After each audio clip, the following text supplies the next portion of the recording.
Welcome back student last time में topic पढ़ रहे थे सेट थ्योरी। और सेट थ्योरी में मैंने आप लोग को डिफरेंस ऑफ सेट के क्वेश्चंस बताए थे।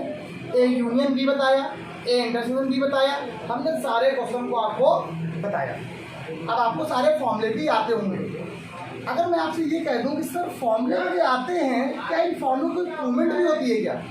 तो सीधे पहले फॉर्मूले से प्रूवमेंट करना शुरू करते हैं, जो पेपर में एग्जाम में 1 नंबर के, 2 नंबर के, 4 नंबर के, 5 नंबर के लॉन्ग तक क्वेश्चन में आ जाते हैं। ये सेट थ्योरी का एक छोटा सा चैप्टर टाइप का बन जाता है। एक बहुत अच्छा आर्टिकल है, क्योंकि पहला ही क्वेश्चन बताता हूँ, जरा सुनिएगा मेरी बात सभी लोग।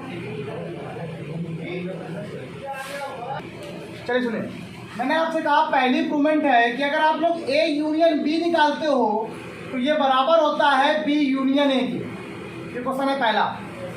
मेरी बात देखिएगा, मैंने क्या बोला? A union B equal to क्या होता है? B union A. No problem. अगला मैं क्वेश्चन यहाँ पे लिख रहा हूँ, मैंने लिख लिया A intersection B equal to क्या आ गया? B intersection A. मतलब ए और बी में जो इंटरसेक्शन आएगा वही बी और ए में भी आने वाला है। आपको भी सर मुझे तो आता है, क्यों?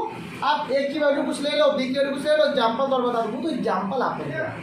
ऐसे क्वेश्चन मैंने दिखाया मैंने आप लोग को कि ए यूनियन बी निकालो, बी यूनियन ए निकालो, दोनों का आंसर सेम आता है। ये आप लोग ऐसे क्वेश्चन कर चुके हो अभी अपने एग्जाम में, कि पिछली क्लास में यही पढ़ रहे थे ए यूनियन बी निकालना। और अगर किसी भी टर्म पे ए यूनियन बी निकालते हो, बी यूनियन ए निकालते हो, दोनों की वैल्यू सेम आती है। लेकिन मुझे इसकी प्रूवमेंट चाहिए। हम प्रूफ कैसे करेंगे क्वेश्चन? ऐसे तो पता है कि एग्जाम्पल तौर पर तो एग्जाम्पल देना हो गया, ऐसे कैसे प्रूवमेंट होती है? तो इसका मतलब कुछ तो बात होगी। कैसे करेंगे हम लोग? क्या करेंगे, ये लेफ्ट हैंड साइड है और ये क्या है? अब अगर मैं थोड़ी बात करूँ, जब प्रूवमेंट की बात ही आती है तो थ्योरम बन जाती है प्रकार की। और थ्योरम का मतलब होता है इम्प्लाइज पार्ट और दूसरा होता है कन्वर्स पार्ट। ये बात सुनिएगा, जो हम लोग लेफ्ट हैंड साइड बोलते हैं उसको हम लोग इम्प्लाइज पार्ट के नाम से जानते हैं। सुनिएगा मेरी बात, कौन सा इम्प्लाइज पार्ट? ये वाला पार्ट, ये वाला। इसको इम्प्लाइज कहते हैं कि नहीं कहते? इसी को बोलते हैं इम्प्लाइज, मतलब लेफ्ट हैंड साइड वाला। और जब इस पार्ट की बात करते हो तो ये पार्ट कौन सा होता है? कन्वर्स पार्ट, मतलब उल्टा, मतलब इधर से इधर लेके आना। ओके, मेरी बात को थोड़ा सा बारीकी से समझना, 10 बातें समझाएंगे आप लोग अच्छे से। चलिए लेट कर लिए पहले आप लोग उसको। आपने इम्प्लाइज पार्ट की बात की, लेफ्ट हैंड साइड की बात करी, ठीक है? तो आप इसको लेफ्ट हैंड साइड लिख सकते हो और इम्प्लाइज पार्ट लिख सकते हो। तो आपने क्या कर लेट कर लिया, एक्स कोई एक एलिमेंट है जो ए यूनियन बी में बिलोंग कर रहा है, ठीक है? Let X belong A union B.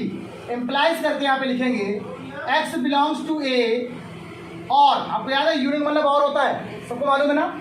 और या एंड दोनों में आपने और लिख दिया, X belongs to B. Saurabh, अगर मैं तुमसे कहूँ सर आपने और क्यों लिखा हुआ है, एंड क्यों नहीं लिखा? तो मेरी रिक्वायरमेंट अगर एंड की होगी तो मैं एंड लिख दूंगा, अगर मेरी रिक्वायरमेंट और की होगी तो मैं और लिख दूंगा। मतलब जैसी नीड होगी मुझे मैं वैसा ही काम करूँगा। एक्स बिलोंग्स टू ए और एक्स बिलोंग्स टू इम्प्लाइज। अगर मैं इसको पहले लिख दूँ इसको बाद में तो कोई problem? X belongs to B और एक्स बिलोंग्स टू ए, कोई प्रॉब्लम है? ये फॉर्मूला किसका बन गया? ये बन जाएगा X belong B union A बन गया। मेरी बात देखिए, क्या कह रहा है? एक्स किसको बिलोंग कर रहा है? ए यूनियन बी को बिलोंग कर रहा है। और यहाँ पर भी एक्स किसको बिलोंग कर रहा है? मतलब ए के सभी एलिमेंट किसमें है? बी में। मैं क्या बोला? एक्स एक एलिमेंट है, किसके हैं? ए यूनियन बी में। और वही एक्स एलिमेंट किसमें है? बी यूनियन ए में। मैंने आपको एक ए सबसेट बी की डेफिनेशन बताई थी, क्या बताया? If A is said to be subset of B if all the element of A, all the element of A is all family of B. जो A के एलिमेंट होते हैं वो किसमें होते हैं? B में होते हैं। मैंने क्या बताया था? A के सभी एलिमेंट किसमें हो? तो A को B का। अब X इसमें भी है और X, तो ये जो X है, X इसमें A यूनियन B में है और X किसमें है? B यूनियन A में। सो इसलिए A union B is subset of B union, मतलब जो A यूनियन B का एलिमेंट X है वो किसमें? इसके अंदर है। तो ये इसका क्या हो गया? इक्वल। देखो आपकी बुक उठा के देखोगे ना तो इक्वल लगा देगा तुरंत, और इक्वल कभी नहीं होता। इक्वल सेट वो सेट होता है जिसमें नंबर ऑफ एलिमेंट बराबर हो और सेम हो। मतलब क्या होता है? ए के सभी एलिमेंट बी में, और बी के सभी एलिमेंट, मतलब जितने भी एलिमेंट होते हैं ऑल एलिमेंट ए किस में हो, बी में हो, और बी किस में हो, ए को बी का सबसेट और बी को ए का, ये हमने इधर कर दिया, ए को बी का सबसेट बोला, इसके सभी एलिमेंट किसमें है। अब दूसरा इसी का लेफ्ट हैंड साइड है, राइट हैंड साइड, उसको क्या करते हैं राइट हैंड साइड। अभी मैं आपको एक जादू दिखाऊंगा, आपको सर बहुत बढ़िया आप समझ में आ गए। राइट हैंड साइड की बात करते हैं तो इम्प्लाइज पार्ट आ जाएगा, तो एक्स बिलोंग किसको कर दिया, बी यूनियन ए को कर दिया। एक्स बिलोंग, ये बिना लिखे काम नहीं बनेगा, ये बहुत इंपॉर्टेंट बात भाई। एक्स बिलोंग्स टू बी और एक्स बिलोंग्स टू बेटा ए, दीपाली बेटा क्लियर। यहाँ पर हो जाएगा महिमा एक्स बिलोंग्स टू ए और एक्स बिलोंग्स टू, अब इसका मतलब क्या होता है, एक्स बिलोंग ए यूनियन। अब बताइए ए बी यूनियन ए में क्या है, एक्स है, और वही एक्स इसमें भी है ना, तो इसके सभी एलिमेंट इसमें आ गए कि नहीं आ गए। दैट्स मीन क्या हो गया, B union A is subset of, इसे माना आपने इक्वेशन नंबर 1, इसे सीरियल उसको क्या माना आप लोगों ने।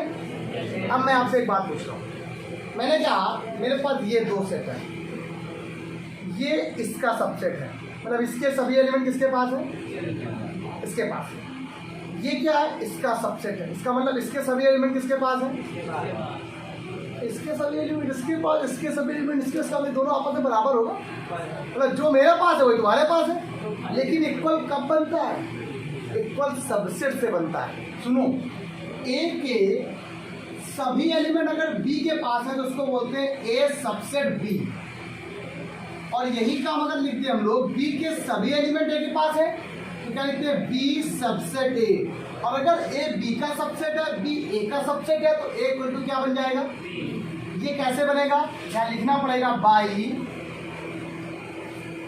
फर्स्ट एंड सेकेंड, क्या लिखना पड़ेगा आपको, क्या होगा, ये दोनों आप, ये इससे दोनों आपस में क्या होगा, ए यूनियन बी बराबर क्या हो गया, ऐसे प्रूवमेंट करी जाती है। ये होती है इसकी रियल प्रूवमेंट, ऐसे करी जाती है। क्या इधर से कोई डाउट है इसमें, मैं एक क्वेश्चन और बता देता हूँ, जहाँ यूनियन था वहाँ पर क्या आ गया, एक आप सिर्फ लेफ्ट हैंड साइड को कर दोगे, राइट हैंड साइड तो आप लोग खुद ही कर लोगे। कैसे पता है, इसका नीचे वाला लास्ट स्टेप इसका पहला स्टेप, इसका ये स्टेप, इसका ये दूसरा स्टेप, इसका ये स्टेप, इसका ये स्टेप, इसका ये स्टेप, इसका ये स्टेप। मतलब लेफ्ट हैंड साइड का अगर जस्ट रेसिप्रोकल लिख दो तो राइट हैंड साइड बन जाता है। वही है, देखो ये स्टेप, ये स्टेप, ये स्टेप, ये स्टेप, ये स्टेप, ये स्टेप, ये स्टेप। तो इसका मतलब आपको राइट हैंड साइड लिखने की जरूरत पड़ी कुछ, आपको बस एक ही करना है, दूसरा वाला छाप देना है, ऐसे ही। लेकिन ये चीज़ किसी को पता नहीं होती ज़्यादा, तो आप लोग ये ध्यान देना, पूछो क्या वाला, तो कहे छाप रहे हो, थोड़ा देख के करना। ओके, अगला क्वेश्चन क्या है, इंटरसेक्शन की बात कर रहा है, क्या कर रहा है, तो लेट कर लिया आपने सबसे पहला काम, लेफ्ट हैंड साइड की बात करें हम लोग यहाँ पर, तो यहाँ पर लेफ्ट हैंड साइड की बात करें तो यहाँ पर लेट कर लिया आप लोगों ने क्या, X belong A intersection B. बेटा आदित्य, ए इंटरसेक्शन बी का फॉर्मूला क्या होता है, implies X belongs to A, यहाँ क्या आएगा, तो जो अरे यार एंड क्या आएगा, एक्स बिलोंग्स टू, आपको पता है इंटरसेक्शन में एंड आता है मतलब कॉमन आता है, क्या आता है, इसमें कॉमन भी होता है और एंड भी होता है, दोनों होता है और भी होता है। मानसू क्लियर। यहाँ से मैंने क्या बताया, इसको अगर आप लोग ऐसे लिख दो, x belongs to B and x belongs to A, ये क्वेश्चन बड़ा सरल है। अब इसके बाद क्वेश्चन बनेंगे अच्छे, यहीं से बनाना शुरू करना। एम्प्लाइज 2 दिन लगेगा बताने में बस। ये क्या आ गया, बी इंटरसेक्शन, अब ये इसका भी है, ये इसका भी यहाँ पे क्या आ गया, A intersection B subset of B intersection A. Question number, इससे क्या करेंगे हम लोग, राइट हैंड साइड करने वाले हैं हम लोग। क्या आने वाला राइट हैंड बताइए एक बार। इसका जब राइट हैंड साइड करेंगे तो एक्स बिलोंग, एक्स किसको बिलोंग कर लिया आप लोगों ने, इम्प्लाइज लगाया x belongs to B and बेटा x belongs to, now x belongs to A and ये ओवरऑल क्या बन गया, एक्स बिलोंग ए इंटरसेक्शन। अब यहाँ से क्या बन जाएगा, B intersection A subset of A intersection. Question number, अगर मैं फर्स्ट और सेकंड को कंबाइन कर दूं दोनों बराबर बन जाएंगे। क्या बन गया आपके पास, क्या लिखेंगे, फर्स्ट एंड सेकंड क्या बन जाएगा, A intersection B equal to क्या आ गया, बी इंटरसेक्शन ए, और यहाँ से क्या आ गया, हेंस। एक और सुनो, एक बार और सुनो मेरी बात सब लोग, ये तक तो हो गया, यहाँ तक अच्छी बात है। अब अगर क्वेश्चन में 3 टर्म आएंगे एसोसिएटिव प्रॉपर्टी वाले, वही क्वेश्चन से पेपर में आते हैं, यहीं से थोड़ा समझना, अच्छे से समझाते हैं। पहले सिर्फ यूनियन और फिर सिर्फ इंटरसेक्शन और फिर दोनों कॉम्बिनेशन। दिक्कत सिर्फ कॉम्बिनेशन में आती है, लेकिन कॉन्सेप्ट को याद रखना, आपको सब आ जाएगा। तो बच्चों देखो ये 2 क्वेश्चन और, एक होती है एसोसिएटिव प्रॉपर्टी, इसको हिंदी में सहचर नियम कहते हैं, सहचर नियम, ठीक है, सहचर वैसे, ठीक। एसोसिएटिव प्रॉपर्टी क्या बोलती है, कहती है ए यूनियन बी निकाल लो, उसका फिर उसका यूनियन सी से निकालो, तो वो इक्वल रहता है ए बी यूनियन सी के इक्वल। मतलब बी यूनियन सी का निकालो फिर उसका ए का निकालो, तो कोई दिक्कत नहीं। इसका कहने का मतलब है 3 अगर आपस में है तो पहले इसको जोड़ो, लास्ट में इसको जोड़ो, या इन दोनों को पहले जोड़ दो फिर इसको जोड़ो, सबका सम एक ही आएगा, कोई फर्क नहीं पड़ेगा। तो एसोसिएटिव प्रॉपर्टी को प्रूफ करना है। एक बात, मेरी बात सुनो, मेरी बात, ये बात बताओ, इस ब्रैकेट के पहले जो सिंबल लगा हुआ है, ये दोनों अंदर और बाहर का सिंबल सेम है कि डिफरेंट है? सेम।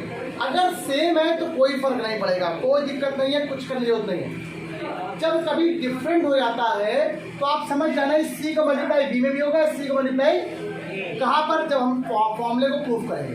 देखो देखिए कैसे, मैंने क्या बताया, इसको लेफ्ट हैंड साइड लिखा आप लोगों ने, मेन आपको लेफ्ट हैंड साइड ही करना है, लेट कर लिया आप लोगों ने, क्या इम्प्लाइज पार्ट, क्या X belong A union B bracket close, union क्या आ गया। अब आपको 3 टर्म के यूनियन सॉल्व करना नहीं आता, आज थोड़ा देखा है कैसे अंदर ए यूनियन बी का यूनियन किसके साथ है, सी के साथ। मैंने आपसे कहा ए यूनियन बी का फॉर्मूला क्या होता है, एक्स बिलोंग्स टू ए और एक्स बिलोंग्स टू बी, या and x belongs to B, ठीक है। मैंने यहाँ से कहा तो आशुतोष यहाँ बताओ, ये पूरा कितना ए है, ये क्या है बेटा आपका, पूरा बी है, तो ये ए यूनियन बी की बात कर रहा है, इसको पूरे का ए मान लिया, ठीक है। क्या फॉर्मूला होता है, x belong A union B और एक्स बिलोंग सी, कोई दिक्कत नहीं बच्चों को, नहीं पक्का। अब यहाँ पे 3 टर्म लिखे थे, किन्हीं 3 टर्म में इसको आपने क्या मान लिया, एक मान लिया, क्या मान लिया आप लोगों ने इसको, आपका काम आसान हो जाएगा पृथ्वी। अब यहाँ से फॉर्मूला फिर से अप्लाई हो रहा है, X belongs to A union B का फॉर्मूला क्या होता है, एक्स बिलोंग्स टू ए और एक्स बिलोंग्स टू बी और एक्स बिलोंग्स टू सी। अब यहाँ पर ये देख लो, अब यहाँ पर मैंने ब्रैकेट नहीं लगाया, पता है क्यों नहीं लगाया, अगर सेम ना होते सिंबल तो यहाँ पर मुझे ब्रैकेट लगाना पड़ता है, सिर्फ लगाना पड़ता, और फिर यहाँ पर इसका मल्टीप्लाई यहाँ पर होता है, इसका मल्टीप्लाई, लेकिन यहाँ पर क्या है, ये सेम है, तो सेम में कोई दिक्कत नहीं। अब आपको लेना क्या है, एक को छोड़कर इन दोनों को लेना है, आओ दिखाते हैं। हमने ये क्या कर दिया, एक्स बिलोंग्स टू ए और लिख दिया, और यहाँ पर स्मॉल ब्रैकेट लगा दिया ऐसे, एक्स बिलोंग्स टू बी और एक्स बिलोंग्स टू सी।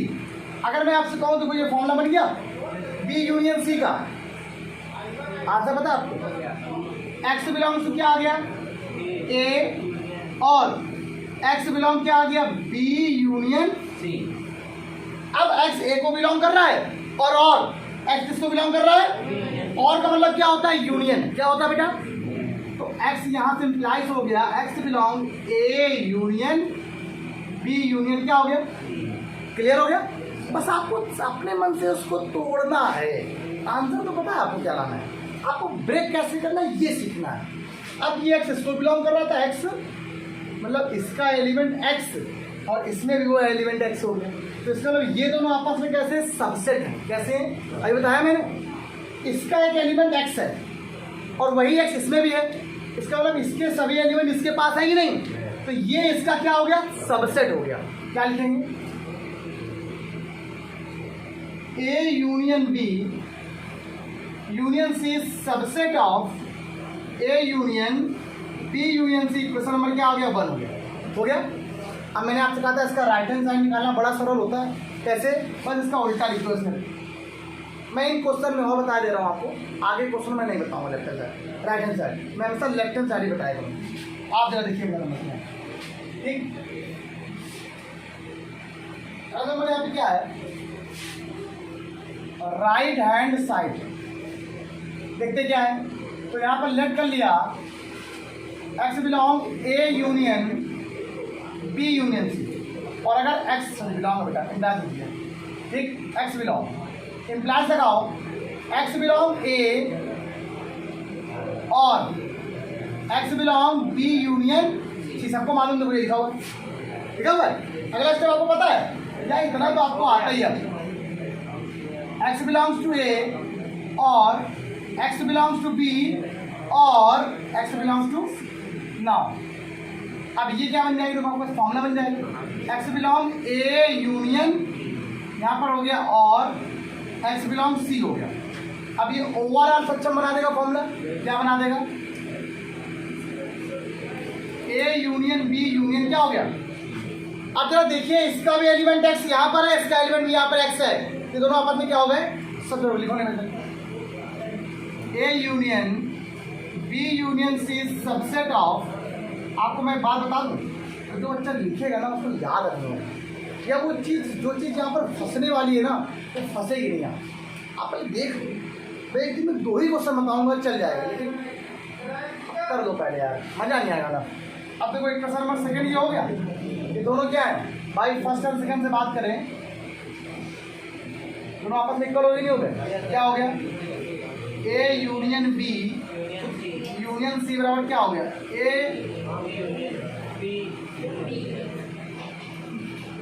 ये आपको प्रूफ करना है। अच्छा मैं अगर आपसे कह दूँ इंटरसेक्शन वाला आप लोग खुद करके दिखाओ, क्या नहीं कर पाओ, मैं इसका लेफ्ट हैंड साइड कर दे रहा हूँ, राइट हैंड साइड प्रूफ करना, ठीक है। मैं एक बार कोशिश कर रहा हूँ कि आप लोग करके दिखाओ जरा एक बार, चलो कौन बता देखते। हाँ देखो, तो अगर आप चाहो तो A union A intersection B intersection कर लो, यहाँ से क्या आएगा, implies x belong A intersection B and x belong C. बहुत सारे बच्चों ने कर लिया है, इसने कर लिया, अच्छी बात है, x belong A and x belong B and x belong C. अब इन दोनों कंबाइन कर दो, इन दोनों लास्ट वालों को कंबाइन कर दो, इम्प्लाइज लगा दो एक्स बिलोंग ए एंड यहाँ से क्या आ गया, X belong B intersection C. अब यहाँ से इम्प्लाइज कर लिया तो एक्स बिलोंग ए इंटरसेक्शन, अब ये इसके बराबर, तो ये आपस में क्या हो गया, A intersection B intersection C subset of A intersection B intersection C. Question number क्या आ गया आपके पास। अब सिमिलरली आप लेफ्ट हैंड साइड बिल्कुल सेम ऐसे कर लोगे तो वो इम्प्रूवमेंट हो जाएगी बाई फर्स्ट एंड सेकेंड द्वारा, उसे आप कर लेना और ये इम्प्रूवमेंट आ जाएगी आपकी, ए इंटरसेक्शन बी सी बराबर A intersection B intersection C. आपका आंसर यहाँ कदमों में आ जाएगा, ये बात ध्यान रखिए, आप लोग करिएगा, ठीक। हाँ तो बच्चों आज के लिए इतना ही रखो, कल क्वेश्चन में इससे और भी अच्छे अच्छे क्वेश्चन बताऊंगा, लेकिन आज के टर्न में इतना सफिशिएंट है, आज के टर्न में इतना सफिशिएंट है। आजा बच्चों, सभी लोग लाइक शेयर सब्सक्राइब करते रहो बेटा, इससे थोड़ा अच्छा लगता है। और बाय बाय क्लास।